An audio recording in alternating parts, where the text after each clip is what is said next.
Olá. O Congresso Nacional aprovou a medida provisória que prorroga o prazo para os municípios elaborarem seus planos de mobilidade urbana. O relator da matéria, deputado Gustavo Fruit, do PDT do Paraná, explica para a gente o que muda e como os municípios devem atuar a partir de agora. Eu sou Daniela André e este é o Palavra Aberta, em gravação especial pela internet. Olá, deputado, bem-vindo ao Palavra Aberta.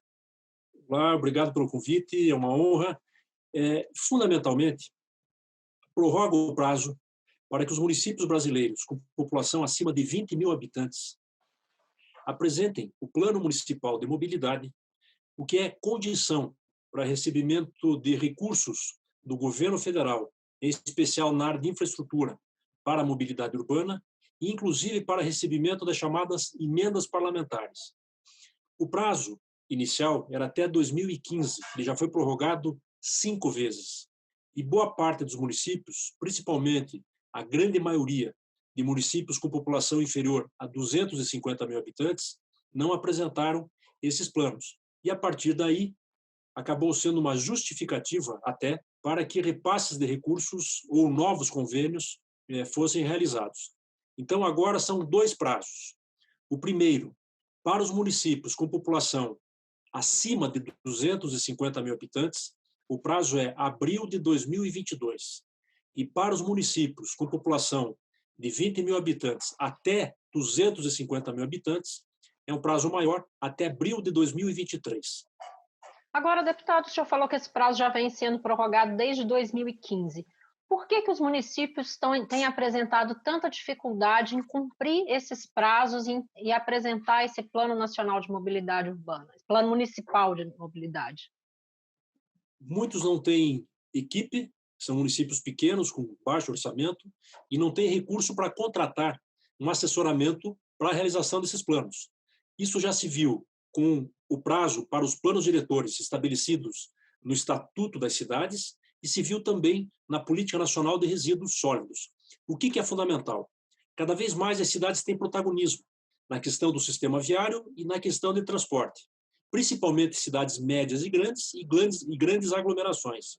Mas o novo é que cada vez mais no mundo, e o Brasil não pode ser diferente, os governos centrais passam a ter um papel muito importante nesse processo. Exemplo, não existe grande cidade no mundo hoje que faça um sistema de infraestrutura de mobilidade, como ônibus, metrô, ou modais novos, sem aporte de financiamento ou recurso central, e não há nenhuma cidade grande que a tarifa não tenha algum tipo de subsídio por parte dos governos centrais. Cada vez mais isso é um fator decisivo em termos ambientais, em termos de qualidade de vida, em termos de tempo de deslocamento, o que influencia muito na produtividade.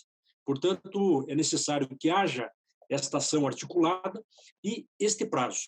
E esta exigência é para se tentar estabelecer um mínimo de sintonia. Evidente que cada cidade, cada região pode ter características, pode ter, não, tem características diferentes e pode ter modelos também de novos modais diferentes. Eu citei no relatório um exemplo que está acontecendo agora com a tragédia do coronavírus. Cidades como Milão tiveram uma redução brutal de circulação de veículos, redução de emissão de CO2, redução de acidentes, e estão aproveitando esse momento para reduzir as vias, dando prioridade para faixas exclusivas de ônibus, para novos modais como ciclovias e aumentando as calçadas em respeito à acessibilidade dos pedestres e pessoas com deficiência. Então, também é o momento de repensar esse modelo que ficou muito refém do sistema só de ônibus. Algumas poucas cidades dispõem de metrô, mas ainda assim insuficiente para atender uma demanda que é cada vez maior, a um passivo que se acumula e precisa de financiamento. Agora, deputado, nessa questão de grandes cidades, como o senhor citou Milão, e teríamos aqui as capitais, a gente já tem esses planos? Existe essa sintonia, pelo menos nessas grandes cidades que têm regiões metropolitanas grandes e uma relação mais facilitada com governos estaduais e federal? Você tocou 2 questões que ainda levam choque no Brasil. A primeira, esta boa relação com governos estaduais e federal. Isso, infelizmente, ainda é um fator de tratamento diferenciado. Por isso que o plano ele estabelece linhas que impedem que haja esta discricionariedade que gera, às vezes, uma perseguição. E segundo, a maior parte das grandes cidades já tem o plano de mobilidade. Por quê? Quando fizeram o plano diretor, é muito comum e já é natural hoje que dentro do plano diretor haja, entre outros capítulos, um dedicado ao plano de mobilidade. Por quê? Historicamente, é um tripé que fundamenta um planejamento urbano. É o sistema viário, transporte e a questão de zonamento. Então, não há como pensar em plano diretor sem pensar no plano de mobilidade. E por que tem que ter isso? Quando você pensa no investimento, como, por exemplo, o metrô, é um investimento de décadas, tanto para a implantação da infraestrutura, quanto para o modelo, quanto para a manutenção da operação do sistema. E não se faz mais isso se não tiver o aval ou algum tipo de financiamento por parte do governo federal. E até, às vezes, um financiamento internacional, né, deputado? Agora, deputado, a medida provisória teria sua última data hoje e ia perder a validade se não fosse votada pela Câmara e no Senado a tempo.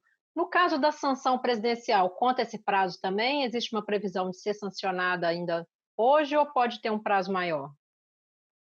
Sim, tanto que ficou um bom tempo. Ela veio da comissão mista com relatório, um relatório que abriu bastante, nós procuramos enxugar na Câmara, focando no objeto da medida provisória, e ontem ela foi aprovada por unanimidade no Senado. Então, a expectativa, até porque foi aprovada por unanimidade na Câmara e unanimidade do Estado, no Senado, atende os municípios, a Confederação Nacional dos Municípios, atende o Ministério que está à frente desse processo, a expectativa é que seja sancionada ainda hoje. Ok, deputado, obrigada pela sua participação. Eu que agradeço. Palavra aberta termina aqui. Eu conversei com o deputado Gustavo Fruet, do PDT do Paraná. Continue conosco. Até mais.